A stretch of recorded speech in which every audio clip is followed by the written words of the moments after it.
And also Lynda Warren speaking for the No2ID group. And as you know, the so-called war on terror has also led to a lot of restrictions of civil liberties. So Lynda will be talking about the various civil liberties impact of the war on terror. Okay, so without any further ado, I'll throw the meeting over to Lynda Warren from Swindon No2ID group. Andy touched upon the central planks of our campaign, which is the issue that the government has made and amplified about the war on terror and its attachment to its ID card act.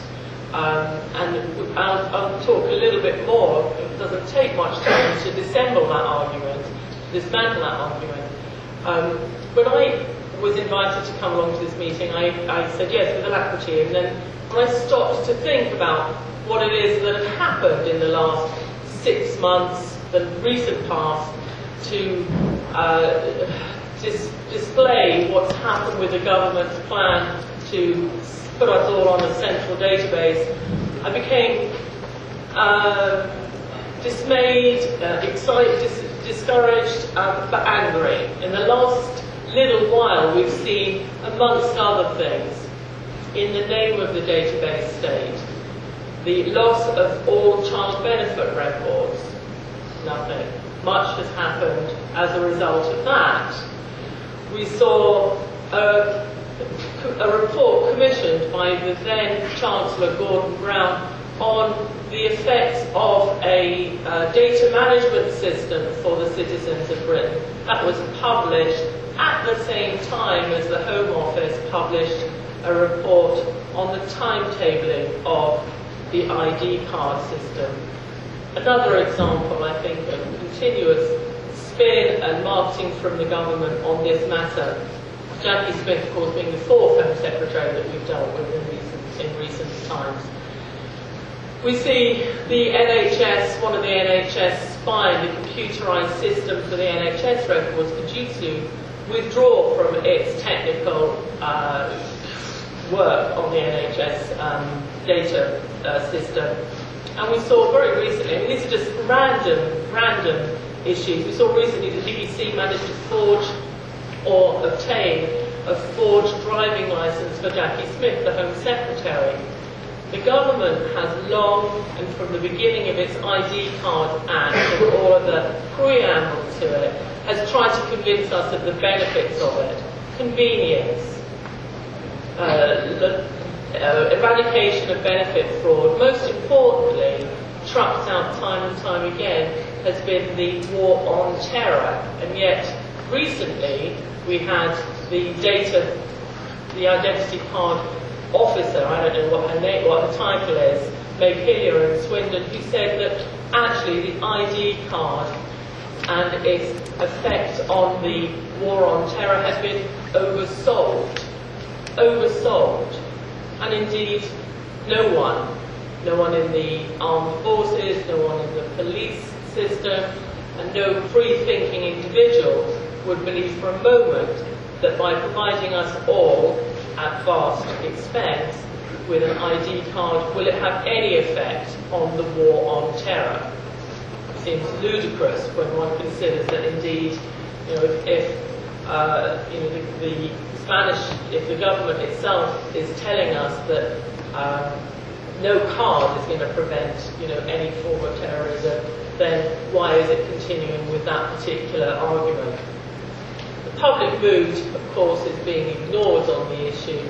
Not surprising, I think, to most people here. But we have recently seen, 4 independent polls which show that people are opposed to ID cards and the database that sits behind it, the interlinking of all of our personal details. More people are opposed to this system than are for it. And it's ludicrous, isn't it? Because it depends on how the question is asked. I heard recently one of our local politicians suggest that most people would love to have an ID card if it eradicated crime. Well, I wouldn't mind an ID card or being on a database that linked me to all other databases if it brought world peace. But frankly, it's, it's crudely unlikely that an ID card is going to do that.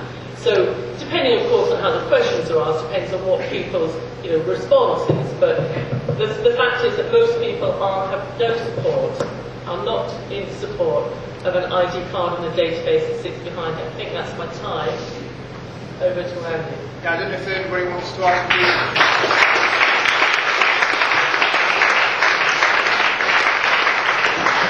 If anybody wants to ask a brief question to Lynda before we move on, or thank you. During the Second World War, when they had the ID card, there was only 3 types of information was on there.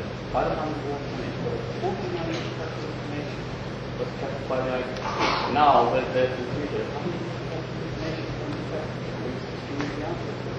okay, I'm sure you didn't hear that question, but what the chap asked was that during the Second World War, the amount of information on an ID card went up from 3 to 49 over the course of it, and how much more information will be stored now with modern computers. That's an excellent question, because of course in the Second World War, and indeed the First World War, people were required to produce an ID card in order to gain, legitimately, rations or access to a service, or to prove that actually they were who they said they were. And we saw even then, before computerization, vast function creep or data creep, 3 pieces to 49. Currently under the ID Card Act, Article 1 asks for over 50 pieces of information, including, bizarrely, every address that we've ever lived at, plus the requirement for us to update our address, failure to do so, £1,000 fine. So, as the Act stands now, there are over 52 pieces of information, including biometrics, which, so be it, and that's the beginning. But most importantly, that's that particular database that will be linked to all other government databases. Starting with